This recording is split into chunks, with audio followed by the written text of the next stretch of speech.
কি করছিস তুই এসব? তুই কি ভুলে গেছিস আমি তোর বড় বোন? আপু, আমি আজ তোমার কোনো কথাই শুনব না। রাতুল, তুই আমার ভাই, আর ভাই বোন কখনো এসব করতে পারে না।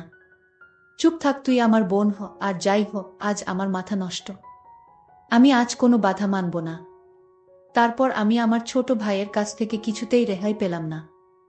আমি যখন ঘুমিয়ে পড়লাম তখন আমার বিছানায় এসে আমার সাথে যা করলো তা শুনলে তোমাদের মাথা ঘুরে যাবে। তাহলে আসল ঘটনাটি শুরু করি। আমার নাম রাতুল, আমি খুবই একটা স্মার্ট ছেলে। ছোটবেলা থেকেই আমি আমার বড় বোন নিপার প্রতি দুর্বল। সব ভাই বোনের মাঝে আমি বড় বোনকেই বেশি পছন্দ করি। বড় ভাই, মেজ বোন, ছোট বোন আর ছোট ভাই সব এক দলে থাকলেও আরেক দলে শুধু সেজ ভাই, আমি আর বড় বোন নিপা থাকি। সব মিলে আমরা 4 ভাই আর 3 বোন। বড় 3 ভাই, তারপর 2 বোন, তারপর ছোট ভাই আর ছোট বোন। আমি মেজ, আমার বয়স এখন 21 বছর। আর বড় বোন নিপার বয়স এখন 22 বছর। এ কাহিনীর শুরু আমাদের জন্ম থেকেই। আমরা গ্রামের বড় জমিদার ঠাকুর বাড়ির বড় ছেলের ঘরের ছেলে মেয়ে। ছেলে মেয়েদের মাঝে ছেলেবেলা থেকেই সবচেয়ে সুন্দরী নিপা আপু। আর তার সবচেয়ে বড় ভক্ত আমি। সে যেখানে যায় আমিও তার পিছে পিছে যাই। সব বাচ্চাদের সাথে ওর জন্য মারামারি করি। এমনকি বাড়িতে বাকি ভাই বোনের সাথেও দুজনে দল পাকিয়ে ঝগড়া করি। নিপাকে শাসন করলে বড় দাদাদের সাথে আমার মারামারিও বাধে। নিপার যে কোনো কথা আমি ফেলতে পারি না, সব বায়না মেটায় আর বড় হয়ে আমাকে নিপা ছেলেবেলা থেকেই শাসন করে। কিন্তু বড় হবার সাথে সাথে আমার এই বোনের প্রতি এক অন্যরকম ভালোবাসার সৃষ্টি হলো। দিনে দিনে নিপা যেমন সুন্দরী হতে লাগলো, আমিও তাকে দেখে অবাক হতে লাগলাম। যে বয়সে আমার বন্ধুরা পাড়ার অন্য মেয়েদের নিয়ে ভাবত, সে বয়সে আমি নিজের বোনকে নিয়ে ভাবতাম। অবশ্য পাড়ার বেশিরভাগ পুরুষের নজরেই নিপার রূপের উপর পড়ত। কিন্তু ভাই বলে আর সব ছেলেরা যেমন প্রকাশ্যে কোনো মেয়েকে নিয়ে নোংরা কথা বলতো কিংবা প্রকাশ্যে মেয়েদের দিকে তাকাতো, তেমন কিছু আমি করতে পারতাম না। বরং কোনো ছেলে তার বোনের দিকে নজর দিলে পরে তাকে ভালো করে ধোলাই করতাম। মেয়েরা ছেলেদের আচরণ বেশ ভালোই বোঝে। নিপা আমার এই নতুন পরিবর্তন ধরতে পারেনি। তা কিন্তু নয়। সে বোঝে আমি তার এতটাই ভক্ত আর তাকে এতটাই ভালোবাসি যে তার প্রেমেও পড়তে পারি। কিন্তু এই প্রেমের কোনো সমাধান নেই, কারণ সে আমার বোন। আমার বোনের হাতের রান্না ছাড়া আমি ভাত খেতে পারতাম না। বোন হিসেবে অনেক ভালোবাসি, তাই বেশি কিছু আশা করি না। বরং ওর মতো একটা বউ হলেই হলো আমার। যদিও তা আমি আর কোনোদিনই খুঁজে পাচ্ছি না। দেখতে দেখতে নিপা কলেজে উঠে গেল। আর নিপা আপু দিন দিন সুন্দরী হতে লাগলো। এদিকে আমাদের এই এলাকায় জাতিভেদ যুগ যুগ ধরে এক বড় সমস্যা। আমি এই জাতভেদের বিরুদ্ধে রুখে দাঁড়াই, বামপন্থীদের পক্ষে চলে যাই। ফলে আমার সাথে জমিদার ঠাকুরদার বিরোধ বাধে। এরপর আমার বাপ ভাই সবাই আমার বিরুদ্ধে চলে যায়। ঠাকুরদার চাপে আমি বাবা মাকে ত্যাগ করতে বাধ্য হই। আমি মা, মাসি, বোন আর বড় বোন নিপার কাছ থেকে বিদায় নিয়ে কলকাতা চলে আসি। এখন আমি সেখানে বিশাল বড় কোম্পানির ম্যানেজার। নিপা পরিবারে একা হয়ে যায়। ওর বয়স তখন 24 বছর। রোজ 2 গ্রাম পেরিয়ে কলেজে পড়তে যায়। এর মাঝে এক সুদর্শন ছেলের সাথে তার প্রেম হয়ে যায়। ছেলেটা চেন্নাইতে ডাক্তারি পড়ে। দুজনে পালিয়ে বিয়ে করে। জমিদারের ভয়ে ছেলেটার পরিবার গ্রাম ছেড়ে পালিয়ে শহরে এক বস্তিতে আশ্রয় নেয়। অনেক কষ্টে ছেলেটা পড়া চালিয়ে যায়। 1 বছর পর জমিদারের লোকরা একদিন ওর জামাইকে ধরে ফেলে। ওরা নিপার বাবার নির্দেশে ছেলেটার 2 পা মেরুদণ্ড ভেঙে দেয়। নিপা তখন 9 মাসের অন্তঃসত্ত্বা। ছেলেটাকে বাঁচাতে যে চিকিৎসার প্রয়োজন তা দেবার সামর্থ্য তার পরিবারের নেই। এমন বিপদের দিনে সে একজনকেই চিৎকার করে ডাকতে পারে, তার ছোট ভাই অর্থাৎ আমাকে। স্বামীকে নিয়ে বোন কলকাতা আসে, আমাকে খুঁজে বের করে।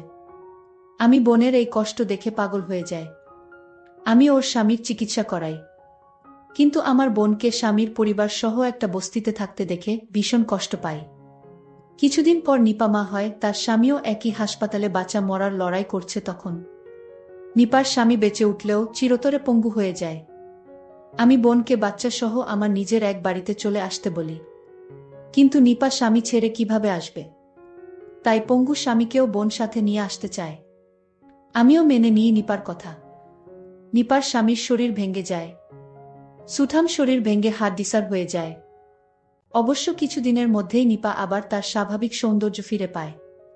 বরং দিনে দিনে তার রূপ আরও বাড়তে শুরু করে।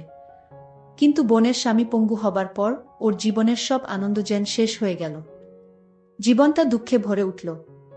একে তো শ্বশুর কুলে কেউ নেই যে আর্থিকভাবে সাহায্য করতে পারে, অন্যদিকে পঙ্গু স্বামীকে বিছানায় খাওয়া দাওয়া, টয়লেট করানো। আমার বোনের মনটা দুর্বল হয়ে গেল, তার আনন্দ দুলিশাত হয়ে গেল। এদিকে আস্তে আস্তে আমার দৃষ্টি পড়ল আমার বোনের দিকে, বরং গ্রামে ফেলে আসা সেই কিশোরী বোনের চাইতে। এখন আমার বোনকে অনেক সুন্দর লাগে, কিন্তু মনের মাঝে অনেক দ্বিধা কাজ করে। এই দোটানা কাটিয়ে অবশেষে সিদ্ধান্ত নিয়েই ফেলি, যা হয় হবে, একবার বোনকে। এইটুকু নিশ্চয়ই আমি আদায় করতে পারব বোনের কাছ থেকে। এটা করে আর ওর কোনো ক্ষতি হবে না, বরং ওকে সহ ওর বাচ্চাকে স্বামীকে ভরণ পোষণ করার গুরু দায়িত্ব যখন আমি পালন করেছি, তাই আমি বিশেষ কিছু দাবি করতেই পারি। আমি ভেবে নিলাম আমার বোনকে আমি বলবো আমি তার কাছে কি চাই। আমি আমার বোনকে বলতেই হবে, তাছাড়া আমার মনকে আমি স্থির করতে পারছি না। নিপার চোখে আমার এই পরিবর্তন ঠিকই ধরা পড়ে, কিন্তু আমি এখন তার একমাত্র গুরুজন, তার উপর অনেক দাবি আছে আমার। ছোটখাটো বিষয়ে আমাকে আর কিছু বলতে পারে না আগের মতন। আস্কারা পেয়ে আমি আরও এগিয়ে যাই। নিপা কোনো মতে স্বাভাবিক আচরণ করে। পঙ্গু স্বামীর ঘরে রোগীর ঘরের মতো দুর্গন্ধ, সুস্থ মানুষ এ ঘরে থাকতে পারে না, আর বাচ্চা থাকলে অসুস্থ হয়ে যাবে। একদিন আমি সে ঘরে গিয়ে তা টের পেলাম। তারপর বাচ্চাটাকে নিয়ে অন্য ঘরে শুতে বললাম নিপাকে। ওর স্বামীর জন্য বিশেষ বেডের ব্যবস্থা করা হলো। নিপা যে ছোট ঘরে বাচ্চাটাকে নিয়ে থাকতে শুরু করলো, তার পাশেই আমার বড় স্টুডিও বেডরুম। মাঝে মধ্যে বোনকে ডেকে এনে দুজনে একসাথে টিভি শো দেখি। তখন বোনকে বলি আমি তোমার কাছে থেকে কিছু চাই, সেই সুযোগের অপেক্ষায় থাকি। এভাবে ধীরে ধীরে 6 মাস পর নিপার জীবন থেকে তার স্বামী রোগে আরও দূরে সরে গেল, একটা বোঝায় পরিণত হল। বোনের স্বামী এখন একেবারে বিছানা থেকে উঠতে পারে না, দিন দিন রোগে দুর্বল হয়ে গেছে। আমার বোন তখন অসহ্য যন্ত্রণায় ভুগতে থাকে। একদিন বোনকে নিয়ে টিভি দেখতে দেখতে আমি বোনকে বললাম, বোন আমার একটা কথা রাখবে। সে বল, কি কথা? আমি বললাম, আমি ছোটবেলা থেকেই তোমাকে অনেক ভালোবাসি, আর এখন তোমার অনেক কষ্ট, সেটা আমি সহ্য করতে পারছি না। বোন বলল, আমার কপালে যা আছে তাই হবে। আমি বললাম, তোমাকে এভাবে কষ্টে আমি রাখতে পারি না। আমার বোন তখন বলল, এখন কি করতে চাস? আমি বললাম, তোমার স্বামী তো এখন বেঁচে থেকেও নেই, এখন তুমি সব কিছু থেকে বঞ্চিত। আর তাই বলছিলাম, তুমি তোমার স্বামীর সাথে রাতে যা করো আমিও তা করতে চাই। এই কথা শোনার পর বোন ঘর থেকে বেরিয়ে বাচ্চার কাছে চলে গেল। আমার খুব খারাপ লাগলো, নিজেকে খুব ছোট মনে হতে লাগলো। আমার বোনের প্রতি আমার যে দুর্বলতা হয়েছে, যে কোনো সময় একটা অঘটন ঘটাতে পারি, এই ভেবে আমি চিন্তিত হয়ে গেলাম। বোন না চাইলে তাকে কষ্ট দিয়ে আমি কিছুতেই সুখে থাকতে পারবে না। পরদিন বোনকে সরি বলবো, তার সাথে কথা বলবো ঠিক করলাম। কিছুদিন পর আমি বললাম, দেখ, এভাবে তোর জীবনটা একটা পঙ্গু স্বামীর জন্য নষ্ট করার কোনো মানে হয় না। তুই তোর স্বামীকে ওর বাবা মার কাছে দিয়ে আয়, দেখাশোনার জন্য টাকা পয়সা যা লাগে প্রতি মাসে আমি দেব। আর আমি যেহেতু তোকে মাঝে মধ্যে জ্বালাতন করি, তোর ভালো না লাগলে তুইও গ্রামে ঠাকুরদা বাবা মার কাছে ফিরে যেতে পারিস, তাতে তোর ভালোই হবে। নিপা বলল, আর আমার বাচ্চাটার কি হবে? আমি ওকে গ্রামে নিয়ে যাবি তোর সাথে? নিপা, না না, বাবা মা ওকে অনাথ আশ্রমে দিয়ে দেবে, তারপর আমাকে আরেকটা বিয়ে দেবে।